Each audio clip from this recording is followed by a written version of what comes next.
Kembali lagi di Breaking News TV Pemirsa. Hari ini 10 Februari 2025 merupakan kick-off pemeriksaan kesehatan gratis oleh pemerintah yang mulai dilaksanakan di berbagai wilayah di tanah air dan di beberapa puskesmas juga tadi kami pantau sudah mulai ramai oleh warga yang mengikuti pemeriksaan kesehatan gratis dan bahkan beberapa pejabat juga mulai berdatangan ke sejumlah lokasi untuk mengecek bagaimana jalannya pemeriksaan kesehatan di sana.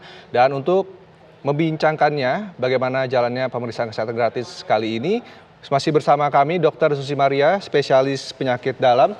Dokter, jika kita melihat dari sisi penyakit dalam, ini sebenarnya dari pemeriksaan kesehatan gratis ini, apa yang bisa ditemukan dari program ini? Penyakit-penyakitnya Ya, ya? penyakit-penyakitnya. Baik. Yang pertama penyakit yang akan terdeteksi adalah hipertensi atau tekanan darah tinggi karena diperiksakan tekanan darah. Dan sebagian besar orang tidak mengetahui bahwa dia hipertensi. Jadi ini metode screening yang sangat baik. Yang kedua adalah penyakit diabetes mellitus atau gula darah tinggi. Yang mana kan pada cek kesehatan gratis ini diperiksakan gula darah.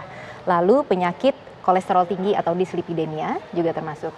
Nah, yang juga istimewa dari program cek kesehatan gratis ini, semuanya akan diperiksakan feses untuk memeriksakan darah samar di feses yang merupakan screening untuk penyakit kanker usus besar. Lalu nanti masyarakat yang menjalani cek kesehatan gratis ini juga harus mengisi beberapa kuesioner screening untuk menilai apakah dia berisiko terkena penyakit tuberkulosis misalnya, sehingga ketika nanti berisiko diperiksa lanjutan. Penyakit paru obstruktif kronik, yaitu penyakit saluran nafas yang menyempit biasanya akibat merokok lama. Nah, itu juga nanti akan bisa terdeteksi dini.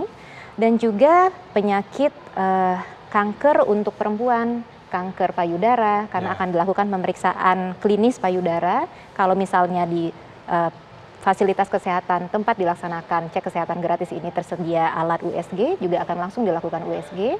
Kemudian juga pemeriksaan untuk kanker serviks. Dan sebenarnya pemeriksaan kanker serviks ini memang sudah berjalan di masyarakat, tetapi ini momentum yang sangat baik untuk semakin meningkatkan angka screening. Kemudian juga pemeriksaan sifilis dan HIV. Jadi banyak sekali penyakit yang bisa terdeteksi dini melalui program cek kesehatan gratis ini. Dari sejumlah pemeriksaan yang mungkin akan didapatkan oleh masyarakat di program ini, nah, menurut dokter nih apa yang paling krusial untuk bisa mendeteksi penyakit-penyakit tersebut yang mungkin paling krusial yang harus dilakukan di program ini? Ya, memang kalau kita lihat beban penyakit di masyarakat, yang tertinggi yang menyebabkan kematian di Indonesia itu kan memang penyakit kardiovaskular, yaitu itu stroke, kemudian penyakit penyempitan pembuluh darah jantung, itu yang menyebabkan kematian tertinggi di Indonesia. Sehingga deteksi dini faktor risiko penyakit tersebut seperti mendeteksi adanya diabetes, hipertensi, dan juga mendeteksi status merokok seseorang atau tidak, itu tentu akan sangat baik gitu untuk mendeteksi secara dini apakah dia berisiko untuk kemudian mengalami stroke dan serangan jantung yang bila kita intervensi dini saat ini bisa mencegah risiko kemudian. Nah, lalu juga penyakit-penyakit kanker. Memang penyakit kanker yang di screening pada cek kesehatan gratis ini adalah kanker-kanker yang tertinggi di Indonesia. Jadi kanker payudara, kanker paru, kanker usus besar, kanker serviks, itu memang adalah kanker-kanker yang cukup tinggi kejadiannya di Indonesia. Memang metode pemeriksaan atau metode screening yang dilakukan pada cek kesehatan gratis ini masih yang paling awal atau paling sederhana melalui kuesioner. Ya, butuh ada lebih lanjut, mungkin lebih tinggi gitu ya. Ya, memang. Tetapi kecuali satu tadi yang pemeriksaan darah samar feses itu cukup lanjut lah pemeriksaannya, cukup baik. Dengan mengetahui apakah seseorang berisiko atau tidak, bila dia berisiko tentu dia akan dirujuk untuk pemeriksaan lanjutan. Ya, jadi saya pikir ini memang cara yang baik karena kalau kita tidak menanyakan secara detail di kuesioner, mungkin orang juga berpikir dia sehat-sehat saja. Kalau pertanyaan di kuesioner kan sangat detail. Apakah ada keluhan banyak dahak di paru yang rasanya sulit dikeluarkan? Itu kan sebenarnya belum tentu pasien akan datang berobat untuk keluhan juga jujur ya kalau pasien itu. Ya, tapi dengan membuat kuesioner dengan pertanyaan-pertanyaan yang detail, kalau kita melihat dari skop kesehatan masyarakat Indonesia ada penduduknya 270 juta begitu ya. Ini adalah cara screening yang baik dan bisa diterapkan untuk masyarakat Indonesia. Baik, dokter, dari hal-hal krusial yang sebenarnya harus dilakukan oleh masyarakat dalam pemeriksaan kesehatan, ini banyak pasien dokter yang kasusnya ini justru sudah datang ke dokter spesialis, ternyata penyakitnya sudah lanjut. Ya. Dan ini apakah dengan adanya program ini mungkin bisa mencegah hal tersebut kembali terjadi, setidaknya bisa terdeteksi lebih dini gitu, Dok? Iya, harapannya seperti itu.